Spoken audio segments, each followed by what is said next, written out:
दोस्तों, कभी आपने नोटिस किया है कि इंडक्शन कुकटॉप पर जैसे ही आप बर्तन रखते हो, कुछ ही सेकंड में वो इतना गर्म होने लगता है कि पानी उबलने लगता है। लेकिन हैरानी की बात यह है कि उसी सरफेस पर अगर आप अपना हाथ रख दो तो वो जरा भी गर्म नहीं लगता। आखिर ऐसा कैसे पॉसिबल है? क्या सच में ये कोई मॉडर्न जादू है, या फिर इसके पीछे काम कर रही है ऐसी इनविजिबल साइंस जिसे हम देख नहीं सकते लेकिन महसूस जरूर कर सकते हैं? और अगर मैं आपसे कहूं कि इंडक्शन कुकटॉप में हीट पैदा ही नहीं होती बल्कि वो आपके बर्तन के अंदर डायरेक्टली जनरेट की जाती है, तो शायद पहली बार में ये सुनकर अजीब लगे, लेकिन यही इसका असली साइंस है।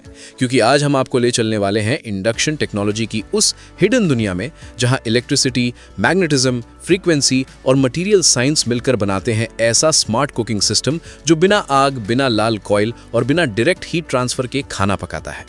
सबसे पहले समय में थोड़ा पीछे चलते हैं। इंडक्शन कुकटॉप की कहानी शुरू होती है साल 1831 से, जब साइंटिस्ट माइकल फैराडे ने इलेक्ट्रोमैग्नेटिक इंडक्शन का प्रिंसिपल डिस्कवर किया। उन्होंने पाया कि अगर किसी कंडक्टर के आसपास मैग्नेटिक फील्ड को लगातार बदला जाए तो उसके अंदर करंट जनरेट किया जा सकता है। उस समय ये डिस्कवरी सिर्फ फिजिक्स की दुनिया में एक रेवोल्यूशनरी कॉन्सेप्ट थी, लेकिन किसी ने नहीं सोचा था कि एक दिन यही प्रिंसिपल किचन अप्लायंसेस की दुनिया बदल देगा। फिर धीरे धीरे इस कॉन्सेप्ट का इस्तेमाल मोटर्स, ट्रांसफॉर्मर्स और जनरेटर्स में होने लगा, लेकिन कुकिंग में इसका प्रैक्टिकल इस्तेमाल कई दशक बाद पॉसिबल हुआ, जब पावर इलेक्ट्रॉनिक्स इतनी एडवांस हुई कि हाई फ्रीक्वेंसी करंट को सेफली कंट्रोल किया जा सके। 20वीं सेंचुरी के दूसरे हाफ में इंडक्शन कुकिंग सिस्टम्स पर सीरियस डेवलपमेंट शुरू हुआ और फिर मॉडर्न सेमीकंडक्टर टेक्नोलॉजी ने इसे अफोर्डेबल और एफिशिएंट बना दिया। अब इंडक्शन कुकटॉप के अंदर की दुनिया समझते हैं। इसके सरफेस के नीचे मौजूद होता है इसका सबसे important hero component, copper induction coil. ये एक tightly wound copper wire coil होती है जिसे सिरामिक या ग्लास सरफेस के ठीक नीचे लगाया जाता है। जैसे ही आप इंडक्शन को बिजली सप्लाई देते हो, ये बिजली सीधे हीट में कन्वर्ट नहीं होती, बल्कि सबसे पहले एसी करंट इस कॉइल तक पहुंचता है। लेकिन ये साधारण हाउसहोल्ड करंट वैसे का वैसा इस्तेमाल नहीं होता। इंडक्शन के अंदर मौजूद इन्वर्टर सर्किट पहले इस करंट को कंट्रोल करता है, फिर इसे हाई फ्रीक्वेंसी ऑल्टरनेटिंग करंट में बदल देता है, यानी ऐसी करंट जिसकी डायरेक्शन बहुत तेजी से बार बार बदलती रहती है, कई बार 20,000 से 50,000 साइकिल्स पर सेकंड तक। और जैसे ही ये high frequency current copper coil से गुजरता है, कॉइल के आसपास बनता है एक रैपिडली चेंजिंग मैग्नेटिक फील्ड। अब यही मैग्नेटिक फील्ड इंडक्शन का असली गेम चेंजर है, क्योंकि ये फील्ड इनविजिबल जरूर है लेकिन एनर्जी से भरपूर होती है। जब तक ऊपर कोई सूटेबल बर्तन नहीं रखा जाता, ये फील्ड बस मौजूद रहती है, लेकिन जैसे ही आप आयरन या फेरो मैग्नेटिक स्टील का बर्तन ऊपर रखते हो, ये मैग्नेटिक फील्ड बर्तन के बेस में पेनिट्रेट करती है और फैराडे के लॉ के अनुसार चेंजिंग मैग्नेटिक फील्ड उस मेटल के अंदर इलेक्ट्रिक करंट्स इंड्यूस कर देती है। इन्हें कहा जाता है एडी करंट्स। अब यहाँ सबसे इंटरेस्टिंग पार्ट शुरू होता है, क्योंकि ये करंट्स बर्तन के मेटल के अंदर सर्कुलर पैटर्न में फ्लो करते हैं और मेटल की अपनी रेजिस्टेंस इन करंट्स का विरोध करती है। यही रेजिस्टेंस इलेक्ट्रिकल एनर्जी को हीट में बदल देती है। यानी यहां स्टोव खुद गर्म नहीं हो रहा, कॉइल खुद लाल नहीं हो रही, बल्कि आपका बर्तन खुद अपनी बॉडी के अंदर हीट जनरेट कर रहा है। इसलिए इंडक्शन कुकिंग को डायरेक्ट वेसल हीटिंग टेक्नोलॉजी भी कहा जा सकता है, क्योंकि गैस स्टोव में काफी हीट हवा में वेस्ट हो जाती है, लेकिन इंडक्शन में एनर्जी सीधा बर्तन तक जाती है, कई बार 85% से 90% एफिशिएंसी तक। अब सवाल आता है कि हर बर्तन इंडक्शन पर काम क्यों नहीं करता। इसका जवाब छुपा है मटेरियल साइंस में। इंडक्शन को प्रॉपर्ली काम करने के लिए जरूरी है कि बर्तन फेरोमैग्नेटिक हो, यानी ऐसा मटेरियल जो मैग्नेटिक फील्ड के साथ स्ट्रांगली इंटरैक्ट कर सके, जैसे कास्ट आयरन या मैग्नेटिक स्टेनलेस स्टील। जबकि एल्यूमिनियम, कॉपर या ग्लास जैसी चीजें मैग्नेटिक फील्ड को उसी तरह रिस्पॉन्ड नहीं करती, इसलिए उनमें सफिशिएंट एडी करंट्स जनरेट नहीं होते और वे इफेक्टिवली हीट नहीं होते। यही कारण है कि इंडक्शन कंपैटिबल कुकवेयर के नीचे अक्सर स्पेशल मैग्नेटिक बेस लगाया जाता है। अब आते हैं एक और फैसिनेटिंग सवाल पर। जब इतना पावरफुल मैग्नेटिक प्रोसेस चल रहा है तो सरफेस ठंडी कैसे रहती है? इसका जवाब है क्योंकि सिरामिक ग्लास टॉप सिर्फ सपोर्ट स्ट्रक्चर है, हीट सोर्स नहीं। इंडक्शन सरफेस खुद बहुत कम हीट प्रोड्यूस करती है। एक्चुअल हीट तो बर्तन के बेस में बनती है। हाँ, बर्तन से कुछ हीट कंडक्शन के जरिए सरफेस तक जरूर पहुंचती है, इसलिए कुकिंग के बाद सरफेस हल्की गर्म लग सकती है, लेकिन गैस बर्नर जैसी डेंजरसली हॉट नहीं होती। यही वजह है कि इंडक्शन कंपैरेटिवली सेफर माना जाता है। अब इंडक्शन के अंदर मौजूद एक और क्रिटिकल कंपोनेंट है IGBT, यानी इंसुलेटेड गेट बाइपोलर ट्रांजिस्टर। ये एसेंशियली इंडक्शन का हाई स्पीड इलेक्ट्रॉनिक स्विच होता है। यही कंपोनेंट तय करता है कि करंट कितनी फ्रीक्वेंसी पर कॉइल तक पहुंचेगा, कितनी देर तक पहुंचेगा और कितनी पावर के साथ पहुंचेगा। सिंपल वर्ड्स में कहें तो यही इंडक्शन का ब्रेन पावर कंट्रोलर है। अगर आपको लो हीट चाहिए तो IGBT करंट पल्सेस को कंट्रोल करेगा, अगर हाई हीट चाहिए तो वही ज्यादा पावर देगा। इसी वजह से इंडक्शन इतनी प्रिसाइज टेम्परेचर कंट्रोल दे पाता है। इसके अलावा टेम्परेचर सेंसर्स, कूलिंग फैंस और माइक्रो प्रोसेसर्स इंडक्शन के अंदर कंटिन्यूसली काम करते रहते हैं। सेंसर्स सरफेस और इंटरनल इलेक्ट्रॉनिक्स का टेम्परेचर मॉनिटर करते हैं। फैन इंटरनल सर्किट्स को ओवरहीटिंग से बचाता है और माइक्रो प्रोसेसर कंटिन्यूसली चेक करता है कि वेसल प्रेजेंट है या नहीं, साइज सूटेबल है या नहीं और कॉइल के मैग्नेटिक सर्किट को प्रॉपरली कंप्लीट कर रहा है या नहीं। तभी सिस्टम फुल पावर अलाउ करता है। यही वजह है कि इंडक्शन एक्सीडेंटल हीटिंग से काफी हद तक बचा रहता है। अब इंडक्शन की वर्किंग सिर्फ कॉइल और मैग्नेटिक फील्ड तक सीमित नहीं रहती। इसके पीछे एक पूरा इंटेलिजेंट कंट्रोल सिस्टम काम करता है जो हर सेकंड हजारों कैलकुलेशंस करता है ताकि हीटिंग फास्ट भी रहे, प्रिसाइज भी रहे और सेफ भी रहे।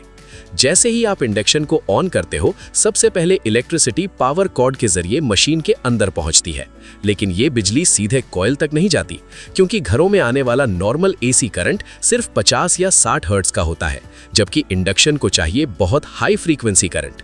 इसलिए सबसे पहले ये करंट जाता है रेक्टिफायर सर्किट में, जहां AC को DC में बदला जाता है। फिर यही DC करंट इन्वर्टर सेक्शन में पहुंचता है, जहां IGBT जैसे अल्ट्रा फास्ट स्विचिंग कंपोनेंट्स इसे दोबारा हाई फ्रीक्वेंसी AC में कन्वर्ट करते हैं। लेकिन इस बार फ्रीक्वेंसी होती है हजारों गुना ज्यादा, अक्सर 20 किलोहर्ट्ज से भी ऊपर, और यही high frequency current copper coil में भेजा जाता है।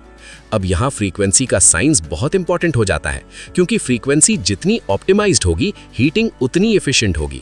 लो फ्रीक्वेंसी पर हीटिंग वीक हो सकती है, जबकि बहुत ज्यादा फ्रीक्वेंसी सिस्टम को अनस्टेबल बना सकती है। इसलिए इंजीनियर्स इंडक्शन को इस तरह डिजाइन करते हैं कि कॉइल, कैपेसिटर और इन्वर्टर मिलकर एक रेजोनेंट सर्किट बनाएं। इसे आप ऐसे समझिए जैसे कोई झूला सही रिदम पर सबसे ज्यादा ऊंचा जाता है, उसी तरह सही फ्रीक्वेंसी पर मैग्नेटिक एनर्जी मैक्सिमम एफिशिएंसी से ट्रांसफर होती है। यही रेजोनेंस इंडक्शन को फास्ट और एफिशिएंट बनाता है। अब जैसे ही सूटेबल पैन ऊपर रखा जाता है, इंडक्शन के सेंसर्स उसका डिटेक्शन करते हैं। कई लोग सोचते हैं कि इंडक्शन हर चीज को गर्म कर देगा, लेकिन ऐसा नहीं है। अगर ऊपर प्लास्टिक प्लेट रख दो तो कुछ नहीं होगा, क्योंकि इंडक्शन पहले कुकवेयर डिटेक्शन करता है। ये चेक करता है कि ऊपर रखा बर्तन मैग्नेटिक है या नहीं, साइज ठीक है या नहीं, और कॉइल के मैग्नेटिक सर्किट को प्रॉपरली कंप्लीट कर रहा है या नहीं। तभी सिस्टम फुल पावर अलाउ करता है। यही वजह है कि इंडक्शन एक्सीडेंटल हीटिंग से काफी हद तक बचा रहता है। अब हीट जनरेशन का दूसरा हिडन कॉन्सेप्ट है हिस्टेरेसिस लॉस।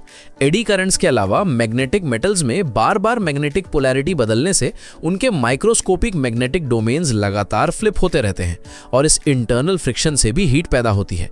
यानी इंडक्शन में सिर्फ एडी करंट ही नहीं, बल्कि मॉलिक्यूलर लेवल मैग्नेटिक फ्रिक्शन भी हीटिंग में योगदान देता है। यही रीजन है कि फेरोमैग्नेटिक कुकवेयर इंडक्शन पर इतना इफेक्टिव होता है। अब इमेजिन कीजिए, आपका बर्तन एसेंशियली एक इलेक्ट्रिकल लोड बन चुका है, लेकिन वायर की तरह नहीं, बल्कि मैग्नेटिक कपलिंग के जरिए। यही कारण है कि इंडक्शन को अक्सर ट्रांसफॉर्मर जैसा भी समझाया जाता है, जहां कॉइल प्राइमरी वाइंडिंग की तरह काम करती है और बर्तन सेकेंडरी लोड की तरह। फर्क बस इतना है कि यहाँ ट्रेडिशनल ट्रांसफॉर्मर की तरह कॉइल्स नहीं, बल्कि कुकवेयर खुद इंड्यूस्ड करंट का मीडियम बन जाता है। अब सेफ्टी की बात करें तो इंडक्शन के अंदर मल्टीपल प्रोटेक्शन सिस्टम्स होते हैं। Overheat protection sensors temperature dangerously high होने पर पावर कट कर देते हैं। वोल्टेज रेगुलेटर्स सडन फ्लक्चुएशन से सर्किट्स को बचाते हैं। ऑटो शट ऑफ वेसल हटते ही मैग्नेटिक ट्रांसफर रोक देता है। चाइल्ड लॉक एक्सीडेंटल टच को प्रिवेंट करता है, और कूलिंग फैन इंटरनल इलेक्ट्रॉनिक्स को लगातार कूल रखता है। क्योंकि याद रखिए, सरफेस भले ज्यादा गर्म ना हो, लेकिन अंदर के electronic components intense electrical switching कर रहे होते हैं। अब इसके फायदे समझिए। इंडक्शन ट्रेडिशनल गैस स्टोव की तुलना में ज्यादा एनर्जी एफिशिएंट है, क्योंकि यहाँ हीट सीधे वेसल में बनती है। ओपन फ्लेम नहीं होती, इसलिए किचन कंपैरेटिवली कूलर रहता है। कुकिंग स्पीड अक्सर फास्टर होती है। क्लीनिंग आसान होती है, क्योंकि फ्लैट सरफेस पर फूड स्पिल जलकर स्टबन कार्बन नहीं बनाता। और सबसे बड़ा फायदा, नो डायरेक्ट कंबस्टन, यानी इंडोर एयर पोल्यूशन कम। यही वजह है कि मॉडर्न अर्बन किचन्स में इंडक्शन तेजी से पॉपुलर हो रहा है। लेकिन हर टेक्नोलॉजी की तरह इसके लिमिटेशंस भी हैं। इंडक्शन पूरी तरह इलेक्ट्रिसिटी डिपेंडेंट है। पावर कट मतलब कुकिंग बंद, स्पेशल कुकवेयर की ज़रूरत पड़ती है। कुछ cheap models electromagnetic noise create कर सकते हैं और जिन लोगों के पास सर्टन मेडिकल इम्प्लांट्स जैसे पुराने पेसमेकर्स हो, उनके लिए एक्स्ट्रा कॉशन ज़रूरी हो सकता है। हालांकि मॉडर्न सिस्टम्स काफ़ी बेटर शील्डेड है। अब अगर इसके फ्यूचर की बात करें तो इंडक्शन टेक्नोलॉजी लगातार स्मार्टर हो रही है। आज कई premium induction cooktops AI based temperature sensing, pan recognition, zoneless heating और स्मार्ट कनेक्टिविटी फीचर्स के साथ आ रहे हैं। कुछ सिस्टम्स तो इतने एडवांस हैं कि वे खाना जलने से पहले पावर ऑटोमेटिकली एडजस्ट कर देते हैं। यानी फ्यूचर किचन सिर्फ खाना पकाने की जगह नहीं, बल्कि स्मार्ट प्रिसिजन कुकिंग लैब बन सकती है। और अब एक इंटरेस्टिंग फैक्ट, इंडक्शन कुकिंग की एफिशिएंसी लगभग 85 to 90% तक हो सकती है, जबकि ट्रेडिशनल गैस स्टोव कई बार सिर्फ 35 to 40% इफेक्टिव हीट ट्रांसफर दे पाता है। यानी इंडक्शन सिर्फ मॉडर्न दिखने वाली टेक्नोलॉजी नहीं, बल्कि फंडामेंटली स्मार्टर एनर्जी यूज का एग्जाम्पल है। बिना आग, बिना धुएं, बिना लाल कॉयल, सिर्फ कंट्रोल्ड इलेक्ट्रोमैग्नेटिज्म के दम पर आपका खाना पक रहा है। और शायद यही मॉडर्न साइंस की सबसे खूबसूरत बात है। जो चीज़ें हमें सिंपल लगती हैं, उनके पीछे अक्सर इनविजिबल कॉम्प्लेक्सिटी छुपी होती है। तो दोस्तों, अगली बार जब आप इंडक्शन कुकटॉप पर पानी उबलते देखें तो सिर्फ इतना मत सोचिए कि खाना बन रहा है। असल में वहाँ invisible magnetic fields, high frequency electronics, eddy currents, hysteresis heating, semiconductor switching और प्रिसिजन इंजीनियरिंग मिलकर काम कर रहे होते हैं। ये सिर्फ एक अप्लायंस नहीं, बल्कि माइकल फैराडे की 19th सेंचुरी डिस्कवरी से शुरू हुई साइंस की ऐसी कहानी है जो आज आपके किचन काउंटर पर खड़ी है। अगर आपको ये जानकारी पसंद आई हो तो लाइक ज़रूर करें और बताइए अगली वीडियो किस टॉपिक पर चाहिए, और इस वीडियो को आप किस शहर से देख रहे हैं कमेंट में ज़रूर बताएं। और ऐसे ही ज्ञानवर्धक और दिलचस्प वीडियो देखने के लिए हमारे चैनल को सब्सक्राइब ज़रूर करें और बेल आइकन दबाना ना भूलें। अब मैं चलता हूँ, तब तक आप इन 2 और वीडियो को ज़रूर देख लीजिए। वीडियो बहुत शानदार है।